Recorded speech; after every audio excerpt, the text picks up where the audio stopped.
Dear viewer, আপনারা অনেকে অপেক্ষা করছেন জেআরবিটির রেজাল্ট দেওয়ার কথা ছিল এবং জেআরবিটির ওয়েবসাইটে আমরা এখন রয়েছি। আজ যে আপডেটটা দিল সেটা হচ্ছে, দেখুন যে the list of professionally qualified candidates for interview in written examination for MTS Group D and Group C posts conducted by JRBT on 20th August and 22nd August will be published and uploaded in this portal within this month. Candidates are requested to watch this space.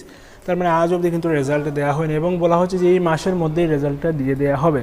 তো এখন হচ্ছে November মাসের আজকে হচ্ছে 29 তারিখ। তো আজকে যদি দেওয়া না হয় তাহলে কালকে দেওয়া হতে পারে, এমনটা আমরা আশা করতে পারি। তো এই ছিল জেআরবিটি এর রেজাল্টের আপডেট। অনেকে বলছিলেন আজকে দিয়ে দেবে, তো এখন অবধি কিন্তু রেজাল্টটা দেওয়া হয়নি। তো আমরা আশা করতে পারি যে আগামীকালকে হয়তো রেজাল্টটা হয়ে যাবে। আমাদের সঙ্গে থাকুন, রেজাল্ট অবশ্যই আমরা জানিয়ে দেবো। তাছাড়া আপনি জেআরবিটির ওয়েবসাইট সরাসরি ভিজিট করেও কিন্তু সেখান থেকে রেজাল্ট দেখে নিতে পারেন, ডাউনলোড করে নিতে পারেন লিস্টটা এবং মিলিয়ে দেখতে পারেন যে আপনার নামটা সেখানে আছে কি না। অনেকে বলছেন রেজাল্ট কীভাবে পাবলিশ করা হবে, কোথায় গিয়ে দেখতে হবে। তো কোথাও যেতে হবে না, আপনি বাড়ি বসেই jrbttripura.com ওয়েবসাইটে যে লিস্ট পাবলিশ করা হবে সেই লিস্টে আপনার রোল নাম্বার এবং নাম থাকবে। সেখান থেকে মিলিয়ে দেখে নিতে পারেন যে আপনি সিলেক্টেড হয়েছেন কি না ইন্টারভিউয়ের জন্য। যদি আপনি সিলেক্টেড হয়ে যান ইন্টারভিউয়ের জন্য দেন ওকে, আদারওয়াইজ তো বুঝতেই পারছেন রেজাল্ট কি হয়েছে না হয়নি।